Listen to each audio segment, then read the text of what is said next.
This episode brought to you by Progressive Insurance. Do you ever find yourself playing the budgeting game? Shifting a little money here, a little there, and hoping it all works out? Well, with the Name Your Price tool from Progressive, you can get a better budgeter and potentially lower your insurance bill too. You tell Progressive what you want to pay for car insurance, and they'll help find you options within your budget. Try it today at Progressive.com. Progressive Casualty Insurance Company and Affiliates. Price and coverage match limited by state law. Not available in all states. Get more than you expect with the $5 meal deal, part of new McValue. 5 gets you a McDouble or McChicken and a small fry and a small drink and a 4-piece McNuggets. Woo! New McValue at McDonald's. Prices of participation may vary. McDouble meal $6 in some markets for limited time only. Welcome to the Covert Narcissism Podcast. I'm your host, Renee Swanson. I am not a therapist, and you are not a victim. I want to share a story with you today. Becky is sitting at the kitchen table, and she's mindlessly scrolling through her phone, but she's not seeing what's on her phone. You see, she's mentally preparing herself for her husband's return from work. She has finally decided to try the gray rock method. Something she's read about online. She saw it in an article or a blog post, and then she even watched a video on it and maybe even listened to a podcast episode. The idea seems simple enough. Stay neutral. Be boring. Keep your responses short. Don't engage. Don't participate in the manipulative games. Basically, become as boring as a gray rock that's outside on the dirt. Well, here is her moment. The front door opens. She doesn't look up. She's still looking mindlessly at her phone, and she just murmurs, "Hey." Her husband, Mark, who has just walked in the door, drops his keys loudly on the counter. "Hey, that's it? That's all I get?" He huffs and kind of stomps off a little bit. Well, Becky, thinks to herself, okay, I can do this. Stay neutral. No emotion, no reaction, be boring. So she just repeats, "Hey." Well, now he burst out, "How was your day?"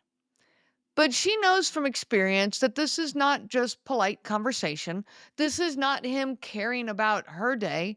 This is actually a test. So, in her gray rock mode that she's now trying to do, her voice stays steady, be boring, be neutral, and she just responds, "Fine." Well, the shift in the air is almost immediate. Mark's expression darkens. "Fine? That's all I get? You never tell me anything anymore. What's wrong with you?" He grabs a glass, fills it with water, takes a drink, and slams it onto the counter just hard enough to make her flinch. "Becky, you're acting like I'm the enemy. You're acting like I don't even exist."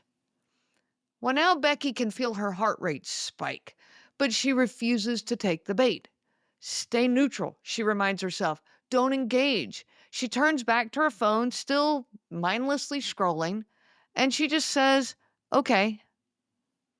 "Unbelievable," Mark exclaims, with steam coming out of his ears. But then he calmly says, "I knew this would happen. You don't even love me anymore, do you?" Here it was, the shift. The moment that he stopped being irritated and went from this narcissistic, rageful explosion that was right under the surface and slid instead effortlessly into victim mode. "You're punishing me, aren't you? I can feel it." He shook his head. His voice was full of hurt. "I don't even know who you are anymore. I don't even know how to talk to you." Becky's system is in complete tension, complete stress. Her heart is racing. Her muscles are tense. She's clenched her jaw. This was exactly what she was trying to avoid. Somehow her attempt to disengage, her attempt to gray rock, had actually just made things worse. And now we are full on into victim mode. Have you ever tried to gray rock a covert narcissist? Have you ever done it? And have you had it just completely backfire? If you've ever tried using the gray rock method with a covert narcissist, you may have noticed something really frustrating. It doesn't always work the way people say that it will. It doesn't always work the way that you read about it in an article or listen to it on a podcast. Instead of disengaging, they may actually get more angry, more reactive, or dive even harder into the victim mode. Gray rocking can be very effective, but it can also escalate things. You see, with a covert narcissist, it can trigger their need for control in ways that you were not expecting. So today, we're talking about why gray rock backfires, and more importantly, how to use it effectively, how to use it in a way that actually protects your peace without making things worse. So let's dive in. I want to start by really explaining what the gray rock method is. Now, it's often recommended as a way to deal with narcissists, and the idea is quite simple. Become uninteresting, become boring. You see, covert narcissists want an energized reaction from you. They want your emotional energy. So for gray rock, you stay emotionally neutral. Basically, you don't give them that energy. You disengage. The idea being that they will then lose interest in manipulating you. They'll become bored and they will move on. But it doesn't always work that way because you see, their response to the gray rock can be really one of three ways that it dominantly shows up. They become angrier and more aggressive, trying to get that reaction from you. Or covert narcissists are experts at playing the victim, so they just go full on into victim mode. Or they just become more persistent, not necessarily angry or not necessarily the victim, but persistent like a gnat flying around you that just will not leave you alone. So let's talk about each of these responses from the covert narcissist. One is they become angrier. So a covert narcissist might not respond to your emotional withdrawal with silence. They might not simply get bored and move on, and instead they may escalate. When they do, they're trying to provoke a real reaction out of you. They want that energetic reaction from you. So when they come in and ask, for example, what do you want to do this weekend? And you're in your gray rocking, approach to this, and you might answer, I don't know. And that single answer right there starts to set off their angry reaction because they feel dismissed or rejected. And so they might respond with, well, what kind of an answer is that? You're trying to stay neutral, still you're trying to gray rock, and you say, I don't know. And now things escalate. Now they're exploding in this rage that comes out with, you're impossible to talk to. You know that? I ask you a simple question and you just sit there like a brick wall. Would it kill you to actually participate in a normal conversation? Normal conversation. How ironic when a covert narcissist is throwing words and descriptions at you about normal conversation, the one thing that you want so desperately in this relationship. Well, now they storm off and slam doors. And so the gray rocking did not work. And by did not work, what I mean is now your evening is shot. Okay, they're going to be in a sour mood all night. You've got to decide, okay, do I go and make peace with them or do I ignore them? Do I get the silent treatment? Do I give the silent treatment? Like, where do things go from here?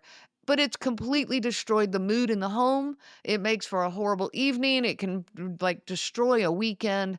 So that gray rock method backfired. All right. Another way, the second way that they might go is playing the victim. Rather than losing interest, they might say things like, I can tell you're pulling away from me, and that really hurts. Why are you treating me like this? Well, now their goal is to guilt you into re engaging with them. Again, they want your emotional energy. You're not giving it to them. And so, this is another method that they use to try to pull you back in. And if you are a self reflective, compassionate, caring person, it's really easy to trigger your, what I'm going to call your guilt monitor. All right. All of a sudden, you are feeling bad because you kind of feel like you are being mean to them. And so, you finally, out of a sense of guilt and a sense of obligation, you re engage with them, which is what they want. So, to give you an example of how this plays out, instead of escalating in anger, they become your victim saying things like, you don't care about me anymore, do you? Why are you treating me like this? I mean, I try. I try to talk to you. I really do. I ask you things. I include you in the conversation, and this is what I get. I really just don't know how to communicate with you anymore. And all of that can all of a sudden, again, trigger your guilt monitor.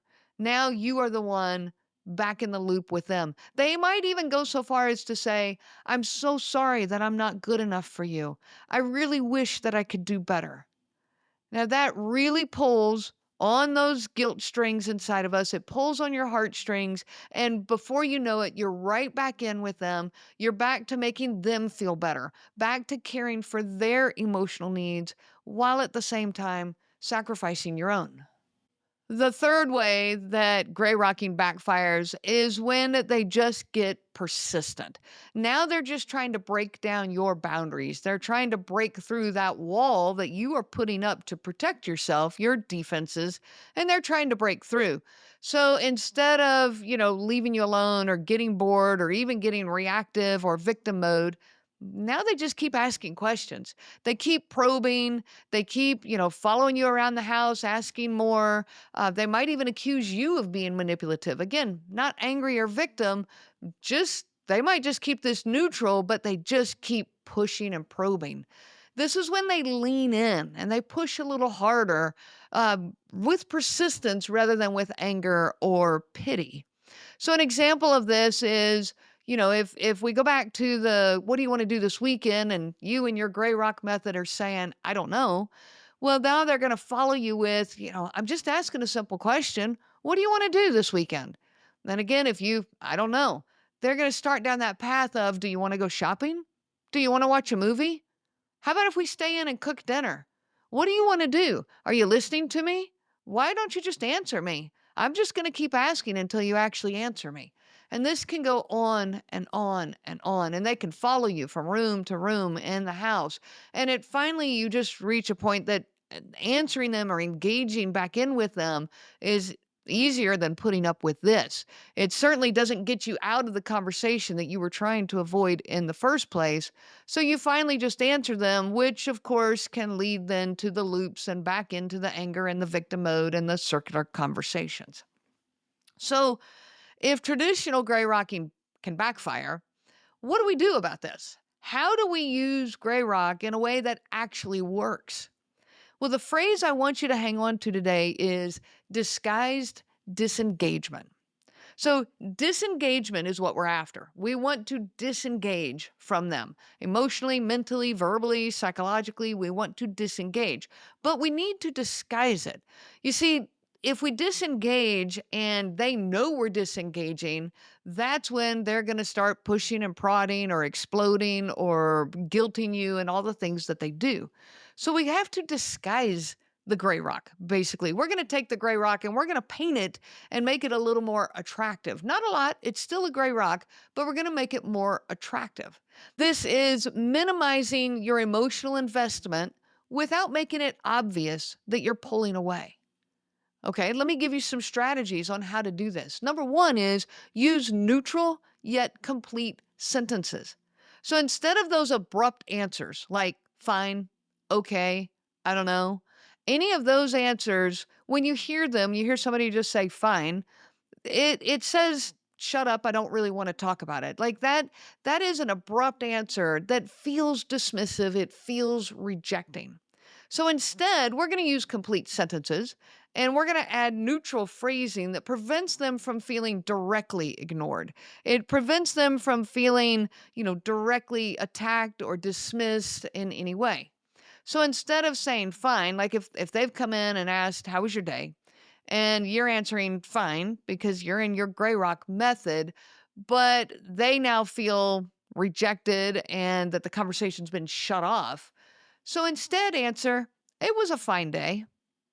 You have not given any more information, but it now doesn't feel so harsh and dismissive. It doesn't feel like a direct rejection of them. And so it can feel more normal. It can feel more natural. So if they're asking, what do you want to do this weekend? Instead of, I don't know, which can feel very dismissive and cold and rejecting, try saying something like, actually, I'm not sure yet, or I haven't given it much thought. Now, both of these still say the same thing. You don't know what you're going to do. You haven't added any other information, But again, it doesn't feel quite so dismissive and rejecting of the other person. The simple addition of a few words can make it feel less like outright resistance. It still doesn't give any real information. It still doesn't engage in a conversation or, it doesn't ask questions back where now we're in a loop or in a hamster wheel. Instead, it says the same thing, but it feels more natural, less like you're shutting down or being mean. And this tiny shift can make a huge difference. Next, I want to talk about keeping your tone light but unengaged. A monotone response can trigger their anger, but a neutral, polite tone makes it harder for them to claim that you're being cold, and it doesn't hit their feelings quite as hard. So, a monotone response of, I don't know, when they're asking, what do you want to do this weekend?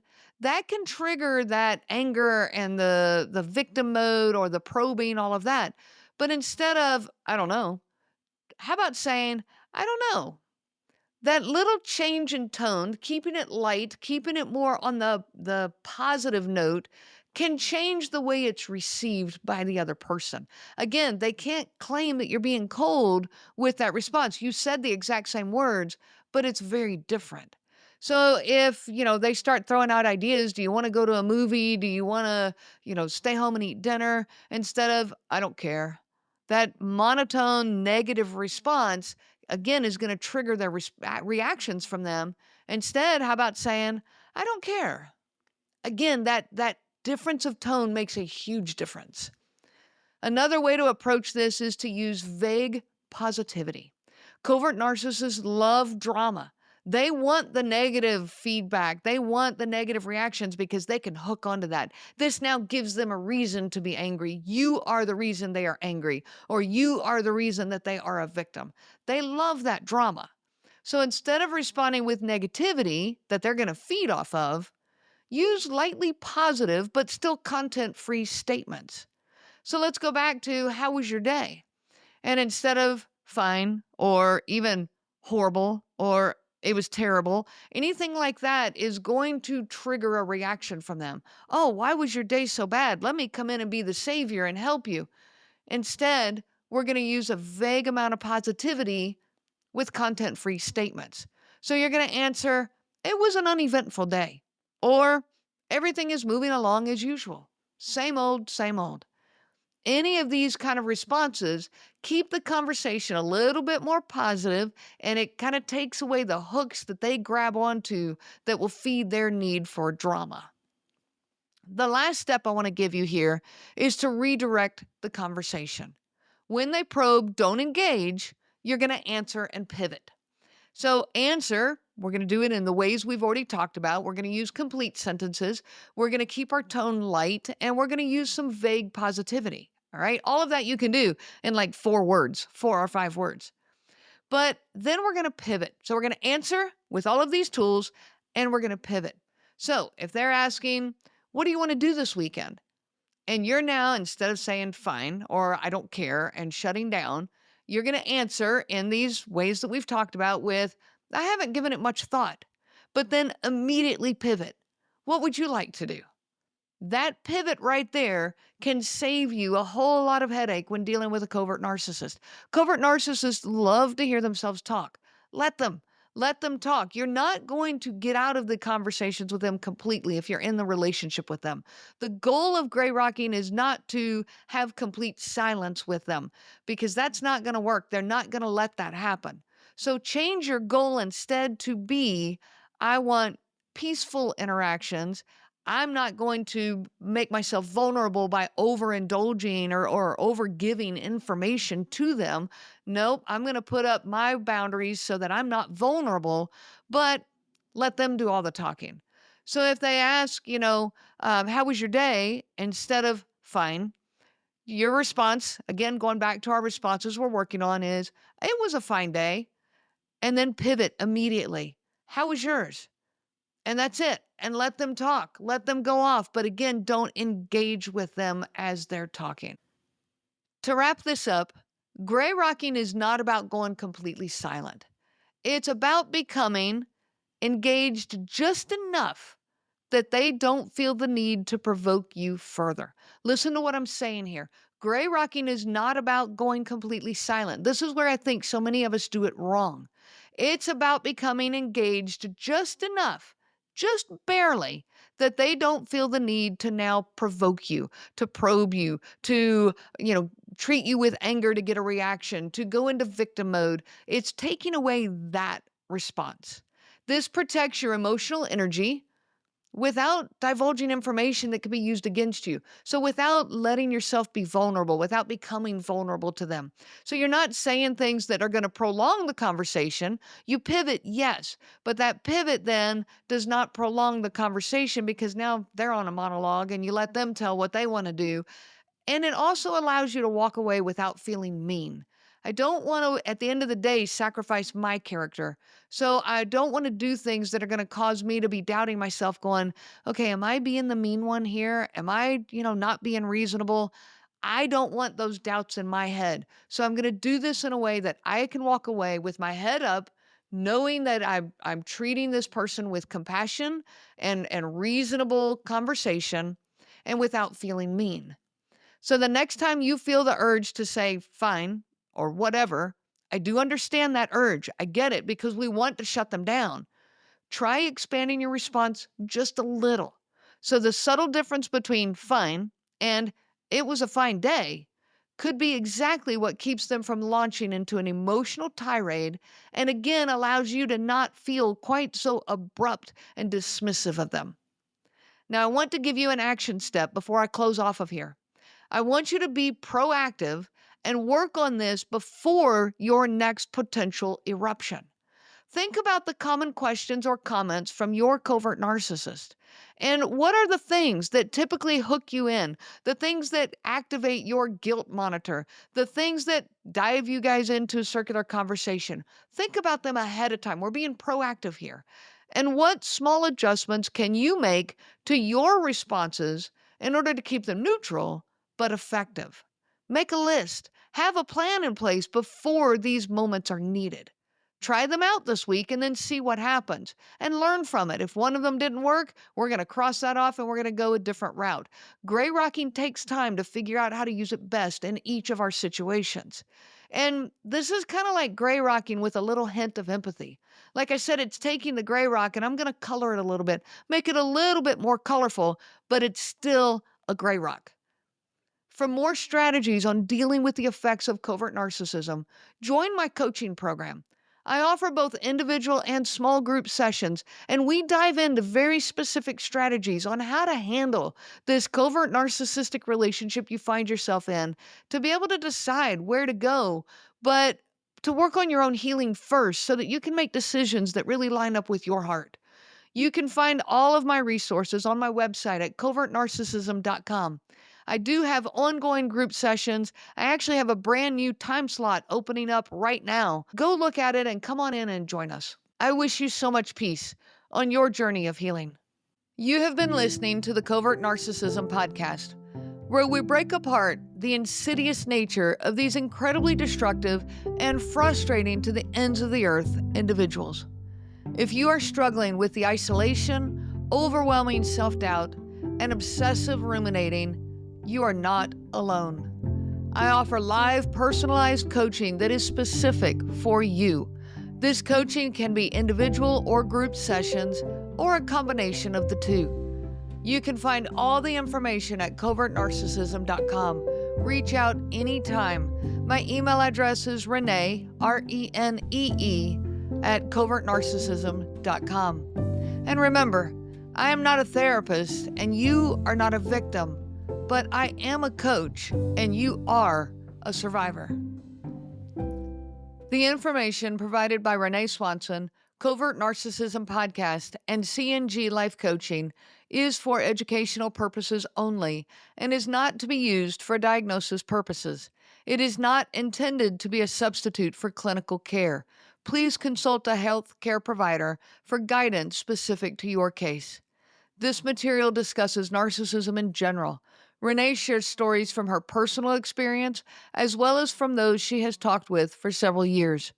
Her material does not claim that any specific person has narcissism and should not be used to refer to any specific person as having narcissism. Permission is not granted to link to or repost this material to support any allegation or claim that any specific person is a narcissist. That would be an unauthorized misuse of the material and information provided.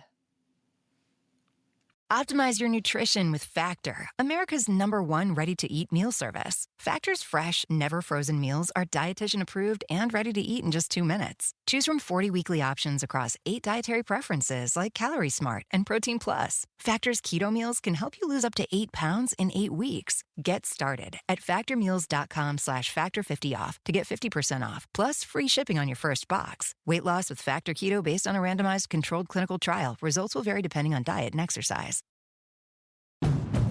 Now's the time for a great deal on a new Honda. It's time to take an adventure with rugged capability and commanding style. Check out the Honda Ridgeline, Pilot, or CR-V. For a limited time, well-qualified buyers can get a 3.99% APR on a 2025 Pilot, 1.99% APR on a 2025 Ridgeline, or a 2.99% APR on a 2025 CR-V.